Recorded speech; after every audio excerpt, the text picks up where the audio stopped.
Humans aren't born out of laying around on their asses. We've been born out of conquering a world. We're the dominant species. We built all this. We're powerful and we're beautiful and we're ready to build the next level of civilization in God's plan. But you must stop bowing to those who want to make you a victim. You must become the victor. If you love God and you want to build a pro-human future, then you are an enemy of the New World Order and Satanism. They want us shut down because we have the Spirit.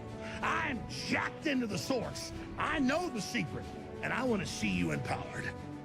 But you have to believe in yourself first. This is the truth, and everyone knows it.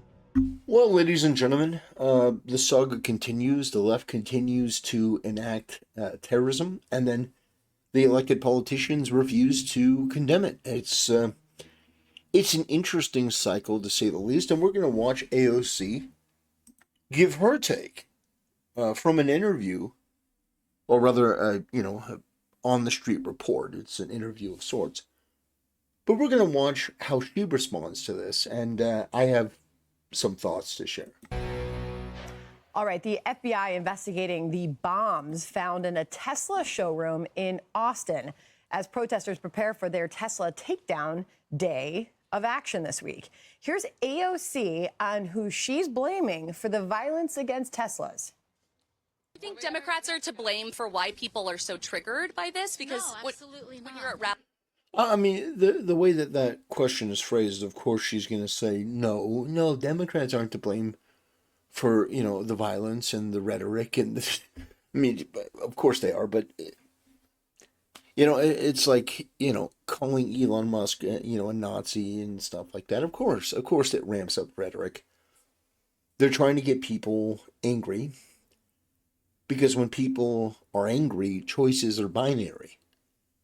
When you're angry enough, you allow yourself to do all sorts of evil, and the choices are binary. Only a Sith deals in absolutes. And that's what they're hoping for, that you become so angry that you just mindlessly hate Republicans and that you support them. They're not running actually on any real platforms or policies.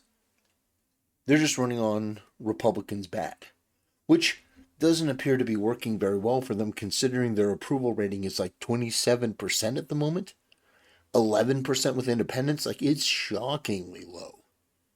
Rallies saying, not you particularly, but your colleagues saying F Elon Musk and using other words, to profane words to describe him. Does that rile people up, your supporters, to take action on their own? I don't know. I think about I don't know. I think about Republicans calling me a So completely dodge the question, don't answer it, and make it about you, like any narcissist would. She kind of reminds me of a song. communist, and Republicans saying that I hate the... You are a communist. You are a communist. Do you know what else you are? You're also a retard. You're the woman who filmed yourself on the streets of New York saying that, I can't believe I'm saying this, you're the idiot that said that cauliflower was a colonial vegetable. That you're glad that there are more ethnic fruits and vegetables at the community garden, and that cauliflower was a colonial vegetable. Oh my God. Yeah, she said that, by the way. This country, and I certainly have felt the impact of that. So she goes, do Democrats bear any responsibility for the ramping of the rhetoric with these bombings and these attacks on Teslas? Her response is, well, Republicans have called me a communist. It's not an answer to the question. What do these things have to do with one another? Like, it's so easy that it's actually painful to watch. No, I think that criticizing Elon Musk is our First Amendment right if we think that he's doing things that are wrong. I fully and totally condemn the violence in no uncertain terms. And I think that anyone who is engaging in that should be prosecuted to the fullest extent of the law. That's the answer. It's concise, it's simple, it's to the point. You may not mean a word of it because you may support what's going on, but that's what you say. What you don't say is, well, yeah, but Republicans have called me communist, and I've felt the sting of that comment, which, by the way, she is a communist. No question. Okay, Fox News contributor and author of Califailure, Reversing the Ruin of America's Worst-Run State, Steve Hilton joins us now. We'll get to that book in just a moment. But Steve, what did you think of her remarks there? I mean, wasn't that an opportunity to denounce this violence? AOC is just such a ridiculous caricature of herself now. What is she talking about? It is very evident that the left are pushing this violence. There's no other word to describe it. It's political violence. It is terrorism. Yes. I remember very clearly growing up. He's completely and totally right. It is terrorism. It is political violence. And it should be the easiest thing in the world to condemn because it's so obviously evil and wrong. In the UK, we had...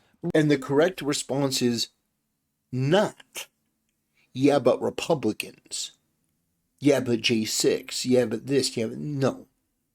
The correct response is, yeah, this is bad. This is objectively terrible and bad, and we should do better. Not the thing that we're doing that is evil and indefensible and immoral and wrong and leads to actual real-world harm is okay. But no, this is bad. Full stop. No equivocation. No whataboutism. Just full stop. This is bad.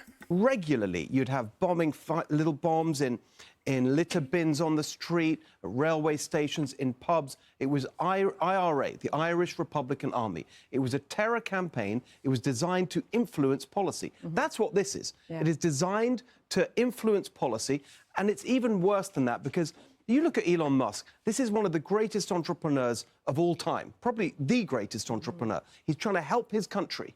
What does this say to any business leader or anyone who wants to get involved with the Trump administration? They're trying to intimidate people. That's why we've got to clamp down on this incredibly hard. He's right. So if you want to know what my opinion on this is, I think that in situations like this, the punishment should be so severe that it's overwhelming. And some people say, well, but Lady Justice is blind. You are having innocent people suffer due to people's choices. They know what they're doing is wrong, but they don't care. They are morally invigorated by this. Well, that's okay. I think that people who do this should be charged under a terrorism statute. I think that they should spend the next 20 to 25 years in prison, and that it should be a clear example of this. And by the way, 20 to 25 years with no possibility of parole.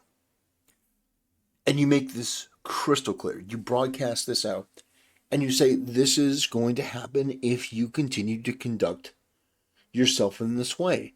Now, my position is that it's different if you want a bunch of these people to go to a Tesla dealership and do a sit-in, which I do think is an act of violence in and of itself, but not a dangerous one. The reason why I consider it to be an act of violence is because it is depriving people of their opportunity to move freely. So you are limiting people's movement. Same thing with sitting in the road. You are physically stopping people from moving, and I think that could be construed as an act of violence. Maybe it's not direct violence, but your personship is being blocked and prevented from leaving. I think if you want to protest on the sidewalk, I think if you want to, go to these dealerships and do that, I think the punishment should be a little bit different. If you're not doing any harm, like if you're not doing like any actual harm, like maybe you go to sit in and people can still move around. you're not being violent, you're not being vicious, you're just sitting there, but people can still move, then I think that, you know, you should be treated with a lot more grace than people who plant bombs on Teslas or key somebody's car. Key somebody's car without knowing, you know, without knowing anything about them, not knowing anything about their situation. But even if you did, it still wouldn't make it right. But the fact is that in these situations, I think that the punishment needs to be severe because it needs to send a message. So if you destroy somebody's property, I think the punishment should be harsh. If you want to do a protest, that's perfectly fine. But planting bombs on somebody's car is absolutely beyond the pale. It is indefensible. It is wrong. It should be condemned. It's one of the easiest things in the world to condemn. And yet these people can't bring themselves to do it.